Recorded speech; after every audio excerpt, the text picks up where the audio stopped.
बहुत बात हुई, जैसे मन और विचार अलग है, आपने कुर्सी और इनका बहुत देर तक की बहुत बताया। बट ऐसा होता है कि जब मन विचार रहित होता है, विचार रिक्त होता है, तो मन ढूंढता है। जैसे हमें अभी कहा गया कि क्वेश्चन पूछो, तो मैंने पीछे अपना, अच्छा मैं कैंप में गया था, वीडियो देखी थी, ये किया, वो ढूंढता है कि क्वेश्चन, विचार ढूंढता है। जब मन विचार रिक्त होता है तो विचार को और ढूंढ करके लाता है। तो क्या ऐसी स्थिति आ सकती है जब मन विचार रिक्त रहे और आराम से बैठ जाए? इस कमरे में हाथी ढूंढो, जो है नहीं उसे ढूंढ कैसे निकालोगे? अगर ढूंढा और सवाल मिल गया तो इसका क्या ये मतलब है कि सवाल पैदा हुआ? अगर ढूंढा और हाथी मिल गया इस कमरे में तो क्या इसका ये अर्थ है कि तुमने हाथी पैदा किया? क्या अर्थ है? हाथी था ही, तुम जरा बेहोश थे, तुम्हें दिख नहीं रहा था। मैं कहता हूं सवाल लिखो, इसका ये अर्थ नहीं है कि मैं कहता हूं कि सवाल पैदा कर लो, जहां समस्या ना हो वहां भी समस्या का उत्पाद करो। मैं कहता हूं सवाल तो तुम्हारे पास हैं ही, वो छुपे रहते हैं, वो दबे रहते हैं, उन पे कपड़ा पड़ा है, वो छुपे रहते हैं, इसी कारण बचे रहते हैं। मैं कहता हूं उनको अनावृत करो, उनको उघेड़ दो और सामने रख दो। जब सामने रख दोगे तो समाधान हो सकता है। मैं ये थोड़ी कह रहा हूं कि सवाल निर्माण करके ले आओ। करोगे कैसे? हाथी कैसे पैदा होगा इतनी जल्दी?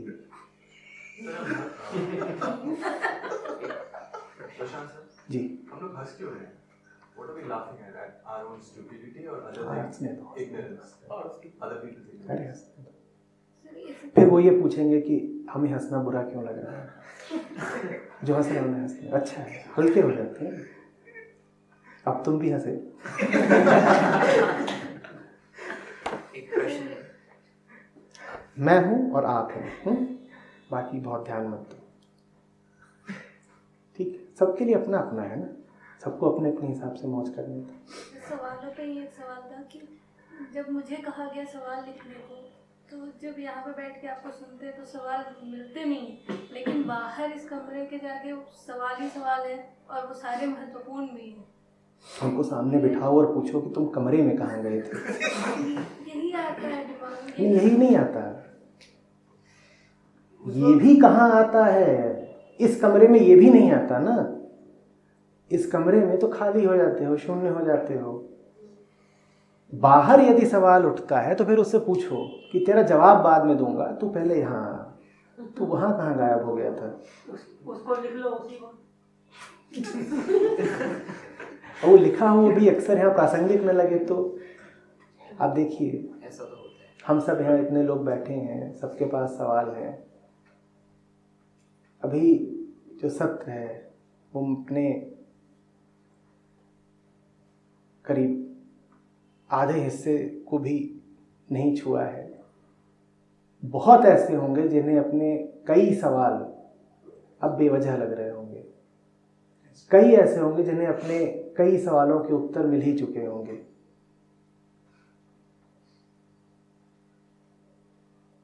सवाल के उत्तर में कुछ नहीं है, उत्तर जहां से आ रहा है वहां बहुत कुछ है। ठीक वैसे जैसे तोहफे में कुछ नहीं है, तोहफा जहां से आ रहा है वहां बहुत कुछ है।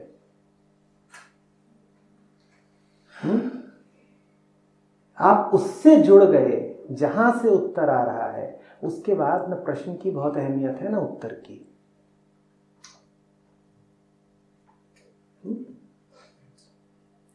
ये पुस्तक पढ़ रहा था मैं, ये मेरा पहला सेशन है, तो उसमें लिखा था कि creation of new humanity through intelligent spirituality. तो मुझे मतलब समझ में नहीं आया इसका मतलब क्या हो सकता है, इसका क्या अर्थ है कि creation of new humanity through intelligent spirituality. बोली ना, कमरे के बाहर रहते हैं तो एक रहते हैं, कमरे के बाहर अंदर दूसरे हो जाते हैं, तो हो गई न्यू ह्यूमैनिटी क्रिएट, हो गई कि नहीं? कमरे के बाहर दूसरे थे और कमरे के अंदर दूसरे हो तो न्यू ह्यूमैनिटी क्रिएट हुई कि नहीं? यही है इंटेलिजेंट स्पिरिचुअलिटी। वो कल बोल रहे थे कि यूं तो आत्मा परमात्मा एक ही होते हैं, पर जब तुम आत्मा शब्द को ही मन के साथ जोड़ दो, गंदा कर दो, तो फिर परमात्मा कहना पड़ता है। इसी तरीके से जब स्पिरिचुअलिटी शब्द को ही बाजार गंदा कर दे डम्प डाउन कर दे, मूर्ख बना दे, स्पिरिचुअलिटी का अर्थ ही अंधविश्वास बन जाए, तब फिर जोर देने के लिए, स्पष्ट करने के लिए कहना पड़ता है इंटेलिजेंट स्पिरिचुअलिटी। क्योंकि जो बाजारू स्पिरिचुअलिटी है वो तो मूर्खता की स्पिरिचुअलिटी बन चुकी है। अन्यथा इंटेलिजेंस और स्पिरिचुअलिटी में कोई अंतर नहीं, ठीक वैसे जैसे आत्मा और परमात्मा में कोई अंतर नहीं। क्या आत्मा परमात्मा में सचमुच में कोई सचमुच तो पता नहीं, उसके लिए या तो अंतर होगा या नहीं होगा, ये सचमुच क्या चीज है। अभी पीछे एक संडे सेशन में आया था, वहाँ किसी ने पूछा कि पर्पस ऑफ लाइफ इवेंचुअली क्या होता है, तो आपने कहा ये रिलेवेंट है, ये क्वेश्चन ऐसा है जिस पे आपको ध्यान नहीं देना चाहिए, आप उस पर ध्यान दो जो आप अभी के कुछ क्वेश्चन आपकी लाइफ है या कुछ। तो मुझे मतलब जेन्युइन है, अगर मैं एक जर्नी पे हूँ और मैं उस जर्नी पे अब मैं सोचता हूँ कि मैं इस जर्नी पे मैं क्यों जी रहा हूँ, मैं क्यों इतना देर से जी रहा हूँ, क्या कर रहा हूँ, मेरे दिमाग में क्वेश्चन आते हैं, ये इररिलेवेंट क्यों है, या ऐसा क्यों आप कह रहे हैं कि ये सोचना नहीं चाहिए, उस पे ध्यान दो जो अभी है। तो मेरे तो दिमाग में ये क्वेश्चन आया, उसका मेरे को कई बार आंसर भी मिला, उस आंसर से मैं सेटिस्फाई भी हुआ, फिर कुछ समय बाद वो आंसर चैलेंज भी हुआ। पहले मुझे किसी ने कहा कि जी हैप्पीनेस है, तो मैं हैप्पीनेस से सेटिस्फाई हुआ, फिर किसी ने थोड़े टाइम बाद मेरे को एक तर्क दिया, 1-2 साल बाद, कि टू बी हैप्पियर है, मैं उसमें टू हैप्पियर हो गया। फिर किसी ने समझाया हैप्पी तो आप किसी भी चीज से हो सकते हो, कुछ ढंग की चीज होनी चाहिए, मेरा दिमाग और कुछ सोचना शुरू हो गया। तो मैं मतलब यहाँ तो ये सबके लिए अलग अलग है, जिसको जैसा उसको वैसा पर्पस ऑफ लाइफ, यहाँ कुछ है ही नहीं, जर्नी है, चलते रहो, कुछ पर्पस है नहीं है, क्या चाहते हो आप बताओ, कुछ पर्पस ऑफ लाइफ है करोगे क्या उसका? मतलब मेरे को पता, मैं जी रहा हूँ, चल रहा हूँ, उस पे कुछ जी रहे हो होना चाहिए ना। नहीं है तो जीते रहेंगे, और है तो थोड़ा डायरेक्शन में चलेंगे उसकी। अगर नहीं है तो कैसे चल रहे हो? नहीं है तो ऐसे ही चल रहे हैं जैसे मन कर रहा है अपना। उसमें कुछ कमी हो गई, जीने में कोई समस्या है? बहुत सारी चीजें जो मन में आती है, नहीं पूरी होती, इच्छाएं नहीं पूरी होती है, क्या पता चल जाए तो हो जाए। और अगर वो पता चल जाए पर्पस, तो इच्छाएं पूरी होने लगेंगी। क्या पता, तो पर्पस नहीं चाहिए ना, इच्छाएं पूरी करनी है। हाँ तो भाई टू बी हैप्पियर ही हैप्पी हो गया। तो सीधे बोलो ना कि बहुत कुछ इच्छाएं पूरी कैसे हो, अभी क्या चाहते हो?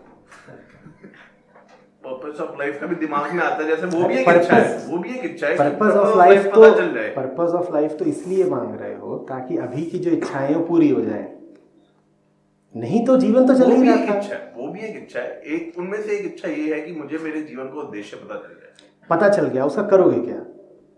पता चल गया, उसके डायरेक्शन में थोड़ा चलेंगे तो फिर वापस आ रहा हूँ, उसकी डायरेक्शन में चलने से क्या होना है? शायद वो आसानी से प्राप्त हो जाए। वो नहीं प्राप्त हो रहा तो क्या समस्या है? तो कोई चीज प्राप्त नहीं होगी तो अच्छा नहीं लगेगा, तो अच्छा तभी तो लगेगा जब कोई चीज। ये अच्छा लगना क्या होता है? To be happy. तो हैप्पीनेस है पर्पस। फिर अगर हैप्पी होना है तुम्हें तो, पर हैप्पीनेस को तो तुम खारिज कर चुके हो पहले ही। मतलब खारिज नहीं किया, वो तो टू बी हैप्पियर हो गया, वही उसका एक स्टेप तो और ज्यादा happy.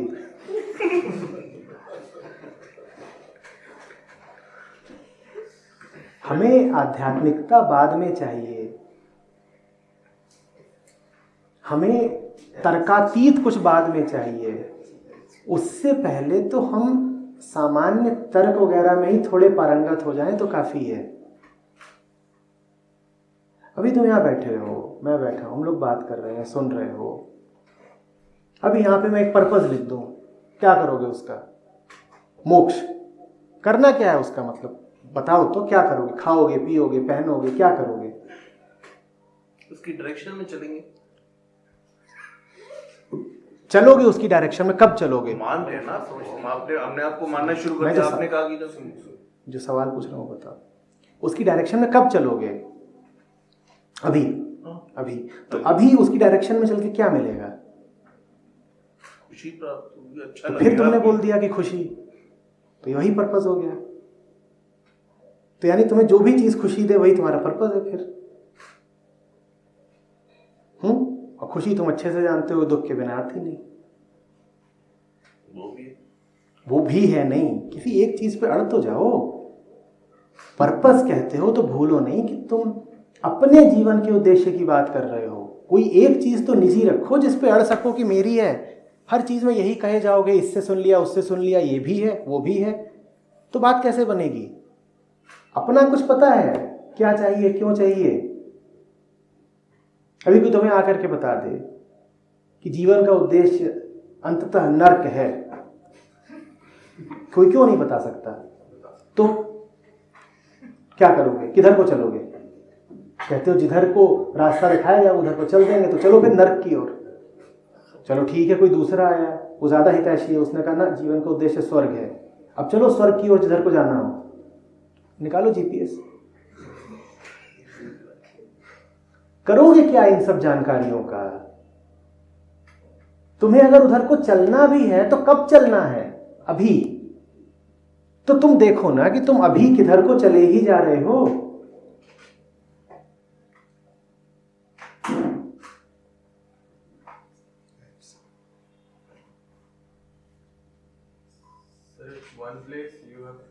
At one place you have called it the sickness of conditioning.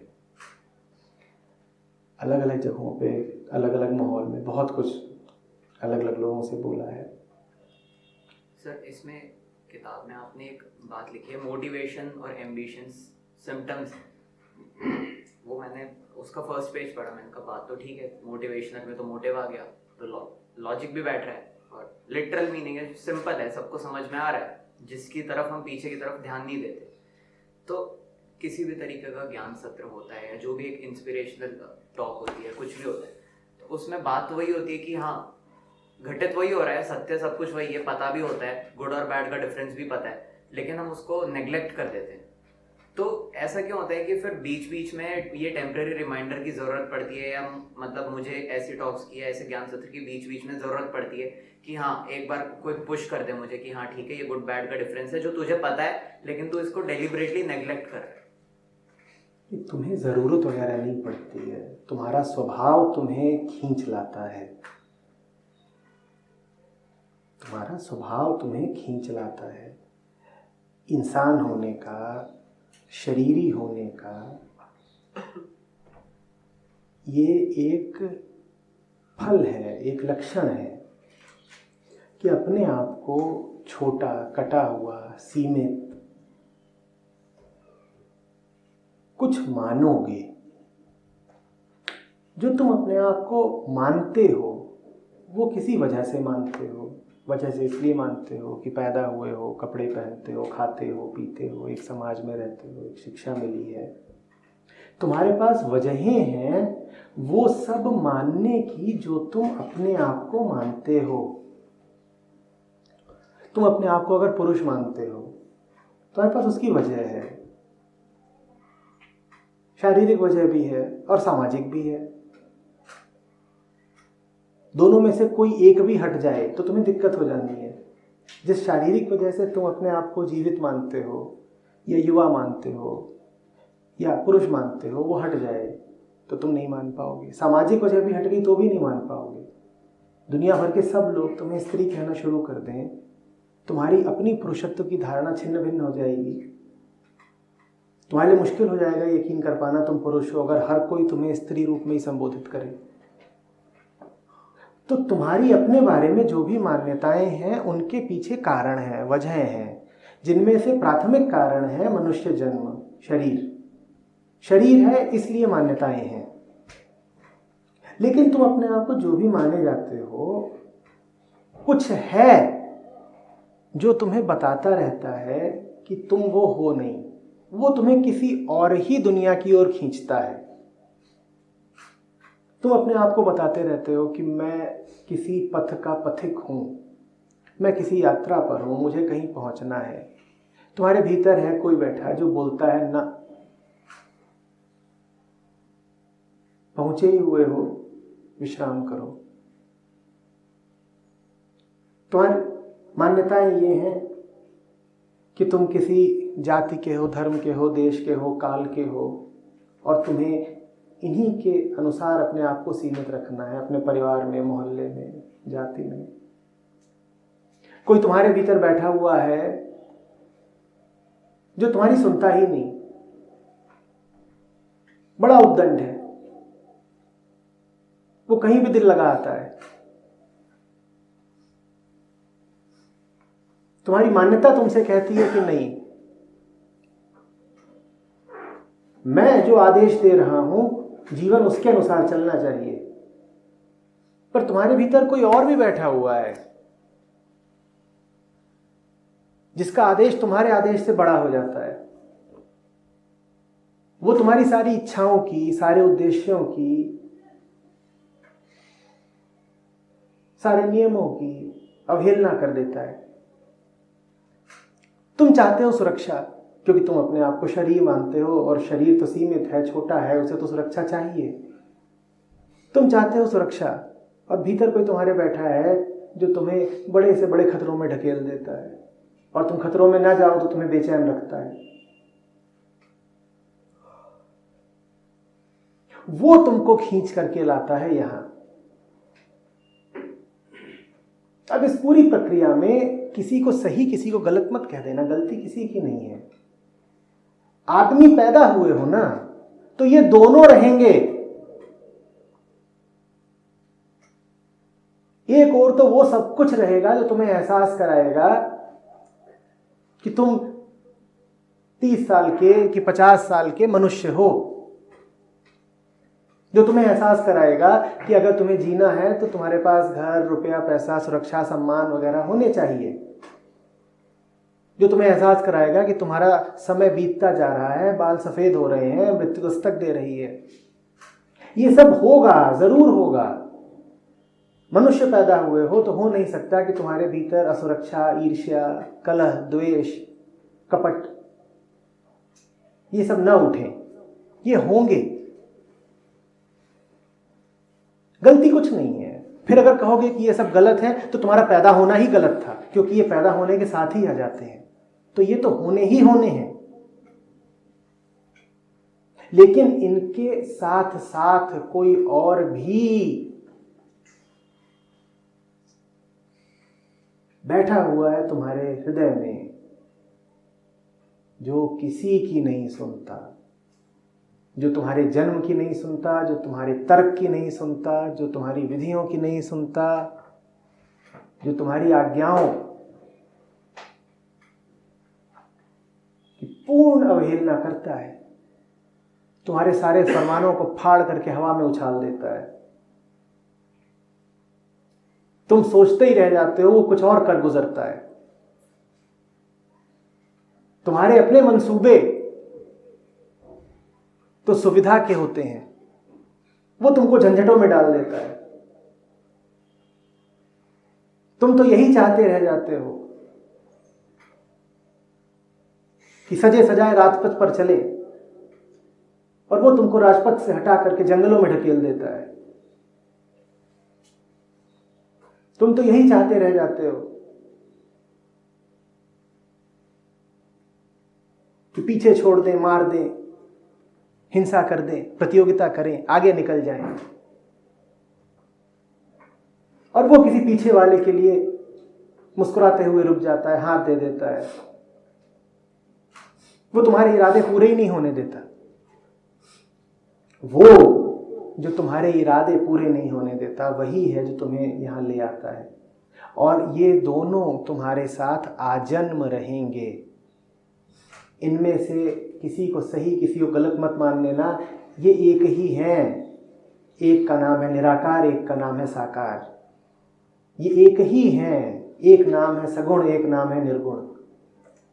ये दो दिखते हैं, परस्पर विरोधी भी दिखते हैं, इनको दो मत मान लेना। दो दिखते हुए भी ये एक हैं।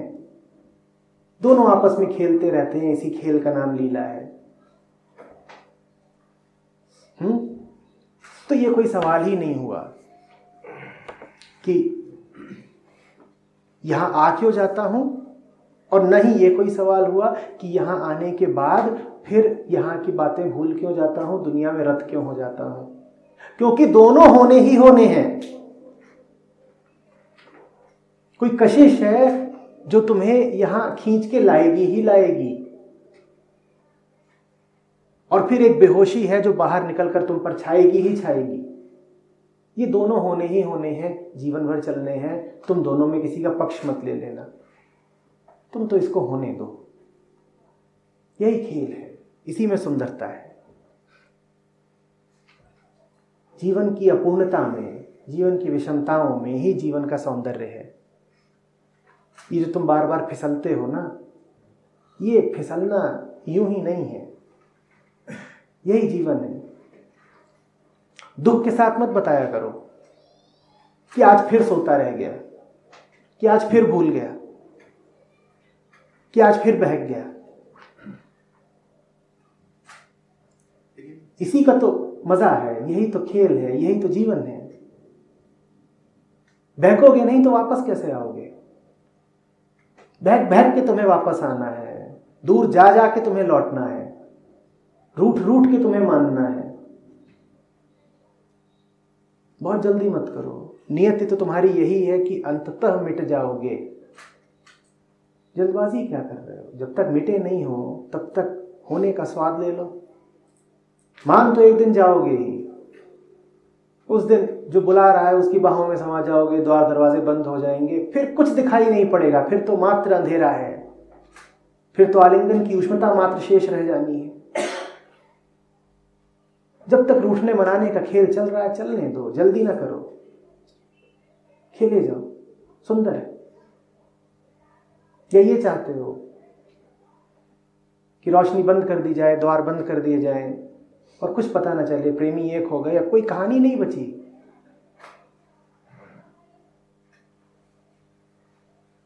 कहानी चल रही है, चलने दो। क्यों जल्दी में रहते हो? क्यों आकर के अफसोस जाहिर करते हो कि एक रविवार और बीत गया, आपके पास आ नहीं पाए? मैं कहीं चला जा रहा हूं, मर भी गया तो कहीं नहीं जा रहा हूं। तुम भी कहां चले जा रहे हो? मुझे भी यहीं रहना है, तुम्हें भी यहीं रहना है। तुम्हारी नियति में दोनों शामिल हैं, छिटकना भी और मिलना भी। मैं कोई व्यक्ति नहीं हूं, ये भवन कोई जगह नहीं है, तुम भी कोई इकाई नहीं हो। जो यहां हो रहा है वो आज की घटना नहीं है, ये आदिकाल से चला आ रहा है। जिस दिन समय शुरू हुआ था उस दिन समझ लो रमण केंद्र में पहला सत्र हुआ था। ये हजारों लाखों समय से पूर्व की घटना है जो यहां घटती है। ये अनंत बार घटी है, अनंत बार घटती रहेगी, अलग अलग रूपों में, अलग अलग व्यक्तियों के माध्यम से, अलग अलग समय में। इसको घटने दो, यही तो खेल है, इसी का नाम तो संसार है। परमात्मा खुद रूप लेकर के आया है, खेलेगा नहीं तो क्या करेगा?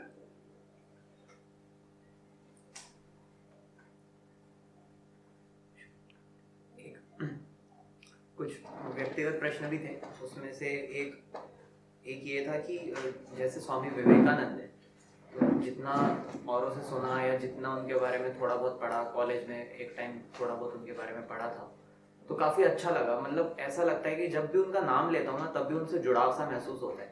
फिर ऐसे ही अपने साथ के लोगों को देखता हूँ तो जिनके जन्म दिवस पर भारतीय युवा दिवस मनाया जाता है, लोग उन्हीं के बारे में ना कुछ जानते हैं ना कुछ जानना चाहते हैं, लेकिन मुझे उनसे ऐसे जुड़ाव सा महसूस हो जाता है सिर्फ नाम भर सुनने से। तो ऐसा क्यों होता है वैसे? ये तो पुराने प्रश्न की पुनरुक्ति हो गई ना। पहले तुमने पूछा कि छिटकते क्यों हो और वापस क्यों आते हो, अब पूछ रहे हो कि स्वामी विवेकानंद के साथ जुड़ाव क्यों महसूस होता है। जब सवाल एक है तो जवाब भी एक है। सर कभी कभी तो मुझे ऐसा लगता है कि जितने भी सवाल आज तक आते हैं, मैं बहुत ज़्यादा क्यूरियस रहा हूँ चीज़ों को लेके, बट मुझे लगता है कि वो सवाल ही नहीं थे जो आज सवाल आए। जवाब मिले ना मिले, मुझे लगता है वो सारे सवाल ही लगता है कहीं न कहीं से। हालांकि जो आज वो पोटेंशियल लगता है, like I have this page full of questions, but कहीं न कहीं खुद को लगता है कि मैं जवाब भी पता है मुझे, मैं जानता हूँ कि इसका जवाब क्या है। तो कभी कभी तो ऐसा लगता है कि शायद किसी और से सुन लूँ, अगर वो भी वही बोले, कहीं न कहीं जवाब है मेरे अंदर, वो स्पष्ट नहीं है। किसी और से सुनता हूँ तो थोड़ी देर के लिए लगता है कि हाँ सही है। Problem with me is this personal question कि क्यूरियोसिटी तो बहुत है जानने की, बट बिलीव नहीं होता उसमें। सुन लेता हूँ, समझ लेता हूँ, कुछ दिन फॉलो भी कर लूँगा। So I want to know lot of things but I do not believe something completely. और ये मेरे साथ 27 साल से ऐसे ही हुआ है। यकीन तुम सिर्फ अपने ऊपर करते हो। जिस केंद्र से तुम सुनते हो उस केंद्र में इतनी घबराहट, इतनी बेचैनी, इतनी शंका और संदेह रहता है कि वहाँ किसी और पर यकीन कर नहीं सकते तुम। अहंकार किसी और की सुन नहीं सकता। वो दूसरे से पूछता ज़रूर है पर सुनता अंततः अपनी ही है। तो तुम सब कुछ जानते हुए भी जियोगे अविश्वास में, क्योंकि जो तुम्हें बता रहा है वो तुम्हें तुम्हारी भाषा में नहीं बता रहा। हृदय तुम्हारा सब कुछ जानता है, ठीक कहा तुमने, पर वो तुमको तुम्हारी भाषा में कुछ नहीं बोलता। तो इसीलिए तुम सब कुछ जानते हुए भी ऐसे जीते हो जैसे तुम्हें कुछ पता ना हो। इंसान की यही नियति है ना। उपनिषद बताते हैं कि तुम ही सत्य, तुम ही आत्मा, तुम ही परमात्मा। उसके बाद भी जीवन देखो हमारा कैसा है। अगर हम ही सत्य हैं तो जीवन झूठ में क्यों बीतता है? हम ही आत्मा और परमात्मा है तो जीवन ऐसा दास्ता में क्यों बीतता है? क्योंकि तुम्हारा मन तुम्हारे हृदय की भाषा नहीं समझता। तुम्हारा मन अहंकार में केंद्रित रहता है। अहंकार सिर्फ अपनी भाषा समझता है। गुरु का काम ही यही होता है। वो तुम्हारे ही हृदय की बात को तुम्हारे कानों तक ला देता है, कुछ नया नहीं बताता। तुम्हारे ही दिल की बात है जो तुम सुन नहीं पा रहे थे क्योंकि तुम्हारी भाषा में नहीं थी। वो उसे तुम्हारी भाषा में अनुवादित कर तुम्हारे कानों तक ला देता है। तो तुम्हें फिर यकीन हो जाता है। तुम कहते हो अब ठीक है, अब ठीक है। कोई यहां ऐसा नहीं है जो जानता ना हो। कोई ऐसा नहीं है जिसे कुछ भी ऐसा न पता हो जो इस सत्र में अभी तक बोला गया है। मैंने कोई नई बात न कभी बोली है न बोल सकता हूं। मैं जो कुछ बोल रहा हूं वो आपको सदा से पता है। एक अर्थ में मेरा काम बड़ा गैर जरूरी है। मैं आपको क्या बता रहा हूं? आपकी ही बात।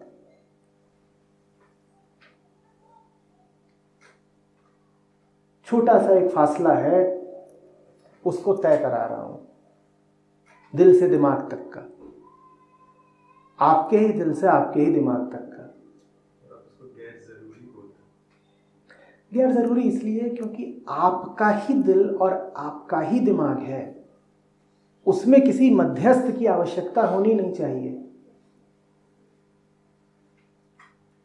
तब लेकिन जरूरत पड़ती है। क्यों? क्योंकि ये दिमाग दिल से छिटका हुआ है। जिस दिमाग को दिल में स्थापित होना चाहिए था वो दिल से दूर जाकर के बैठा हुआ है। तो फिर नाहक ही कोई चाहिए होता है जो एक सेतु का काम करे, जो रस्सी की तरह जोड़ दे। उसे कह लो गुरु। बड़ा अनावश्यक काम होता है उसका। इस अनावश्यक काम को कामों में श्रेष्ठतम काम भी कहा गया है।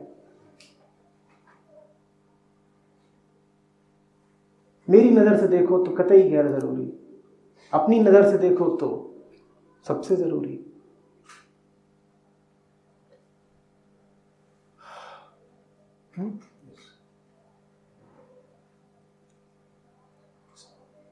जो आपने ये बात कही कि अभी थोड़ा सा रुकेंगे। आप सबके पास कागज वगैरह है ना? अभी तक जो बातें हुई हैं उसके बाद मन में जो भी उठ रहा है उसको लिख डालिए। ज़रूरी नहीं है कि सवाल हो, जो भी कुछ आ रहा है। ये भी ज़रूरी नहीं है कि जो आप लिखें वो बड़ा सुव्यवस्थित हो।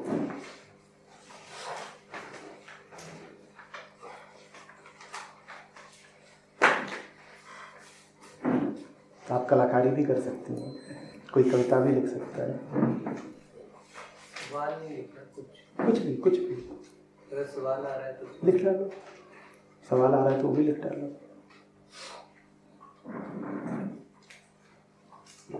आँखों को देखने दो कि मन में क्या चल रहा है, बस ये है।